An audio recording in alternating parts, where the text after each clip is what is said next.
시장 잠시 보고 가시죠. 지수 계속해서 제자리 걸음입니다. 오늘은 2,700 보기가 힘드네요. 많이 멀지는 않은데 유가증권 시장이 0.16% 하락하면서 2,693포인트 구간 기록하고 있습니다. 코스닥은 계속 보합이에요. 786포인트. 선물 시장도 약보합권 정도 기록되고 있습니다. 이런 가운데 눈에 띄는 점이 하락 종목이 더 많아졌습니다. 조금 전만 하더라도 상승 종목이 약간 더 많습니다 했던 것 같은데 지금은 하락이 1,200개가량으로 약간 더 늘어 있습니다. 그리고 오늘장 눈에 띄는 점이 원달러 환율이 최근 들어서 꾸준히 하락세를 펼치고 있는데 원달러 환율 하락 움직임이 조금 더 깊어지고 있거든요. 5원 20전의 하락으로 1,346원 10전 구간을 지나가고 있습니다. 어떤 종목을 눈여겨봐야 될까요? 콕 집어서 알려드립니다. 점상 시크릿 미리 보기고 오늘장 6종목 알아보도록 하겠습니다. 함께해 주실 분 글로벌 파트너스 이성웅 이사 만나보시죠. 코로나 확진자 관련해서 저번 주부터 계속 이야기가 나왔죠. 마스크를 끼는 걸 고려를 한다. 이게 강제하는 아니지만 좀 권장한다. 이런 멘트를 하기도 했고 코로나19 외에 다른 전염병 같은 경우도 좀 시장에서는 다뤄지고 있어요.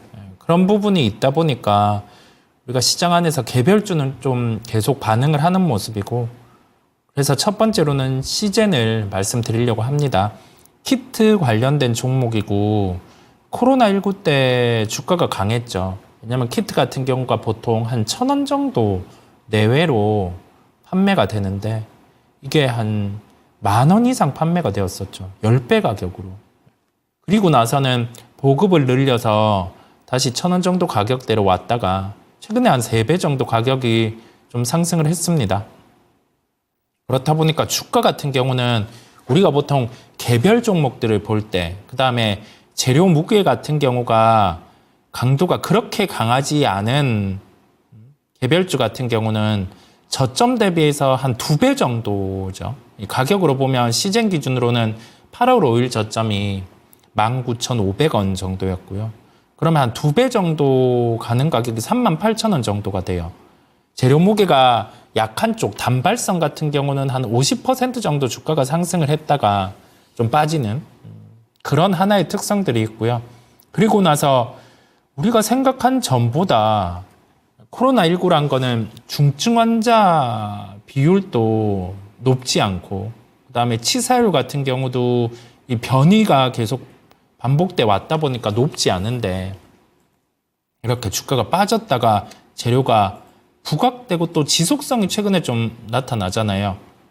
언론화되는 것을 보면 코로나19 진단을 받으러 온 그 의증을 가진 분들 중에서 10명 중에 1명 같은 경우 확진이 나온다. 그런 멘트까지 있다 보니까 주가는 좀 강한 겁니다. 그러면 보통은 우리가 이런 종목들 같은 경우에 접근은 오늘은 시세가 나잖아요. 한 22% 정도 이렇게 시세가 날 때 이거를 추격을 이제 코로나19 확진자가 그렇게 는데라고 해서 추격하기보다 이런 이동평균선 가격에 수렴을 했을 때 그러면은 최소한 손실보다는 이익에 조금 더 가깝게 접근을 할 수 있다 보니까요. 그러면 지금 이렇게 이평선보다는 주가 이격이라고 하죠. 거래되는 가격이 이동평균선보다는 벌어져 있는 상황이잖아요. 예, 그렇다 보니까 여기에서는 코로나19 중증 환자나 아니면은 여기 관련해서 막 입원율이 높지는 않지만 감염과 관련된 부분의 확률은 지금 높은 상황이구나.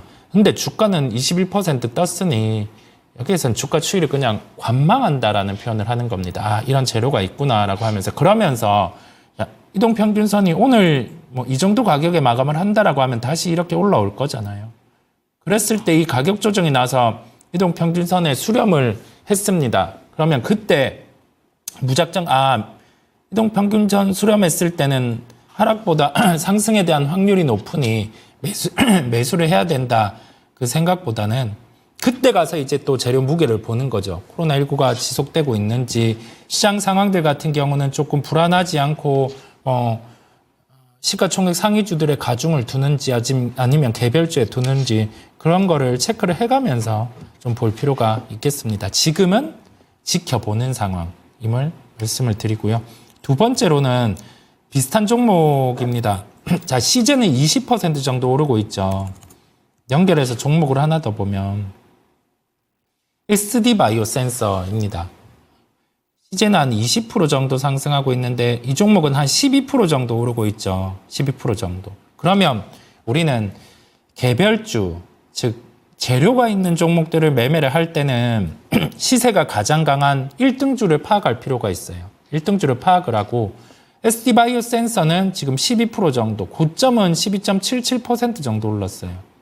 시젠 같은 경우는 아까 22%까지 올랐다가 21% 잠시 이렇게 눌려 있는 상황이고요. 그러면 1등주는 지금 시젠과 SD바이오 센서를 비교했을 때는 SD바이오 센서 같은 경우가 그 하위주인 거죠. 1등주가 아닌 거거든요. 키트 가격 뭐 상승려나 진단키트 잘 팔리는 부분 그에서 우리가 생각해야 될 거는 1등주를 찾을 필요가 있고요. 1등주를 찾았으면 철저하게 1등주로만 아니면 1등주가 상한가에 들어갔어요. 만약에 그러면 2등주 정도까지는 반응을 하거든요. 자, 그러면 또 2등주가 상한가에 들어갔어요. 만약에 1등 뭐 들어가고 2등 들어갔는데 3등주 같은 경우는 1등, 2등이 상한가 들어갔을 때가 주가가 고점일 수 있어요. 짧게는. 왜냐하면 3등까지 이렇게 붙여 올리기에는 상한가가 예전에는 뭐 15% 정도였는데 이제 30%다 보니까 그런 여력들이 떨어지는 거죠. 그래서 우리가 기억해야 될 거는 개별주를 매매를 할 때는 1등주를 찾을 필요가 있다는 점이고요. 그 1등주를 찾았으면 2등주까지는 찾아놓고요. 1등주 같은 경우가 1등주로 철저하게 매매를 하고 2등주 정도까지만 매매를 한다라는 점을 생각하시면 될 것 같습니다. 그러면 비교할 수 있겠죠. 지금은 키트주를 매매하신다고 하면 SD바이오 센서를 매매하기보다는 시젠을 매매를 해야 되는 거고 시젠도 아까 주가 이렇게 이격이 벌어져 있으니 관망이라는 말씀을 드렸잖아요. 비슷하게 SD바이오 센서 같은 경우도 오늘 시가부터 못 잡았다라고 하면 지금은 관망에 대한 부분에 무게를 두고 말씀을 드립니다. 다음으로는 이수 스페셜티 케미컬입니다.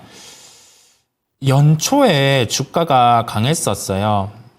올해 1월 말에서 3월 18일 정도까지 보면 주가는 2배 이상 상승을 했었습니다. 이때 부각이 된 게 2차 전지 관련해서 우리 전고체 배터리들, 전고체 배터리가 삼성 SDI 같은 경우가 2025년 기준으로 상용화를 할 수 있다라고 자신을 하면서 이게 계통이 나뉘어요. 뭐 황화물계, 그다음에 황화물계 외에 뭐 물질. 그런데 황화물계 같은 경우가 아무래도 가장 지금 전고체를 생산을 했을 때 쓸 수 있는 합리적인 소재라고 하죠. 합리적인 소재라고 하면 효율이 높은 쪽.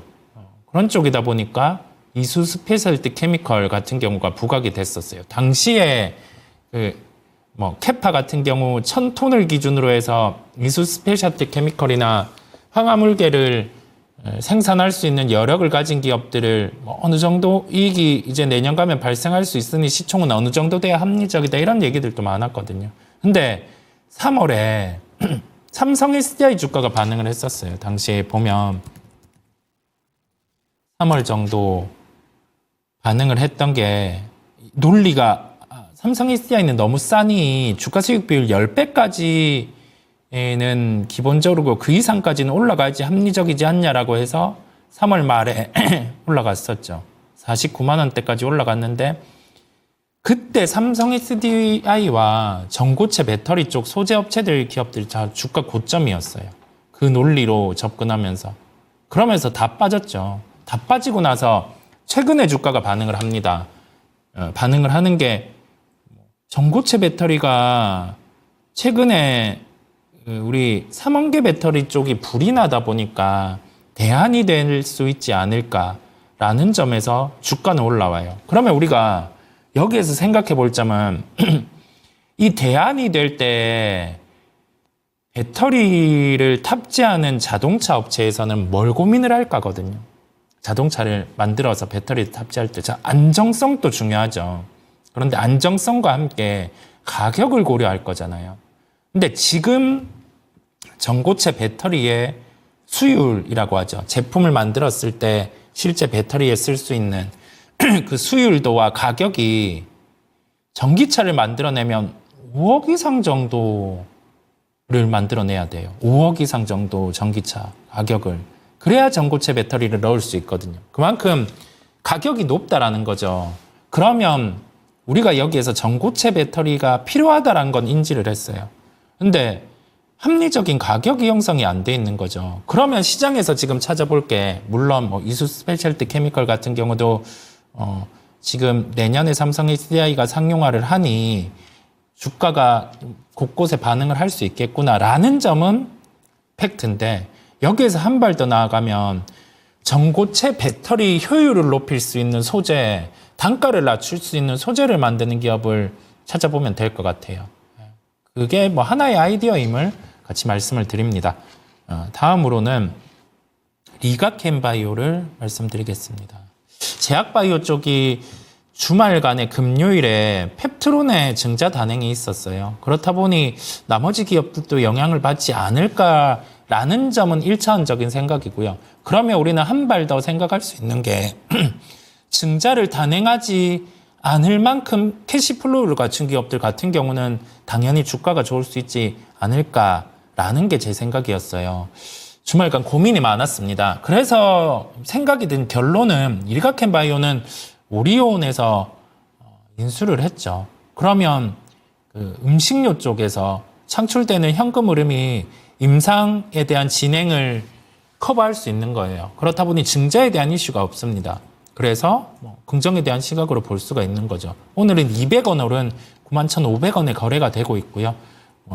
다른 바이오 기업이 주가 이슈가 있었다고 해서 나머지 바이오 기업들 현금 흐름이 괜찮은 기업들까지 굳이 매도할 필요가 없다는 말씀을 함께 드립니다. 다음으로는 HD한국조선해양입니다. 오늘 2.95% 상승한 20만 2천 원 정도의 거래가 되고 있어요. 조선주는 분기 실적은 크게 고려를 하지 않으셔도 됩니다. 3분기 실적 같은 경우는 조선주 같은 경우가 일시적으로 수주에 대한 부분이 이 납기가 되는 부분 주기 이런 게 비다 보니까 3분기 실적은 우리 예상보다는 안 좋을 수 있어요. 그럼에도 불구하고 그때 매도를 하는 게 아니라 되려 좀 매수에 대한 부분의 활용이 가능함을 열어두고요. 중국 쪽 조선소 같은 경우가 수주를 가져가곤 합니다.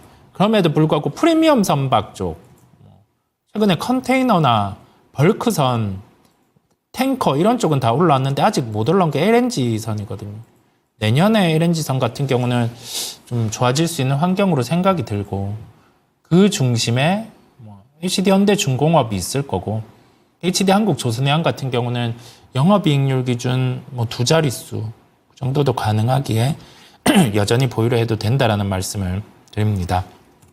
마지막으로는 JYP 엔터입니다. 엔터주가 그 인력 같은 경우, 그다음에 대표 같은 경우가 한 번씩 돌발적인 행동을 할 때 주가가 좀 빠지기도 하고요. 그리고 나서 최근에는 코로나19 이런 영향까지 있는 거죠. 또다시 돔투어 콘서트를 못 열 수 있지 않을까라는 점에 생각보다 역발상에 대한 접근이 필요할 것 같아요. 2분기 실적이 안 좋았어요. 영업이익률 한 자릿수입니다. 이제 여기에서 비용 통제를 보여줘야 다음 분기 실적에도 반응을 할 수 있겠죠. 그런데 더 이상 나빠질 게 없다는 점에서 엔터주 같은 경우는 오늘 한 1.79% 상승하고 있는데 JYP 엔터 기준으로 5만 원 이하 정도에서는 또 시간을 투여해서 종목을 가지고 가봐도 된다라는 말씀을 드립니다. 네, 미리 보긴 여기까지고요. 본편은 10시부터 유튜브 토마토 증권통 채널 들어가 보시면 확인하실 수 있습니다. 오늘은요. 코로나, 엠폭스 관련된 종목군들 여전히 급등세 이어지고 있는데 지금이라도 잡아도 될지 딱 정해드립니다. 뿐만 아니라 2차원지 내에서 대안으로 부각받고 있는 전고체 배터리 관련된 종목군들 급등하고 있는데 이 부분도 낱낱이 살펴볼 테니까요. 궁금하신 분들 많이 참여해 주시기 바라겠습니다. 지금까지 다양한 투자 판단에 대한 도움 말씀드렸습니다. 종목의 상승 하락을 보장하지는 않습니다. 오늘 하루 성공 투자하세요. 고맙습니다.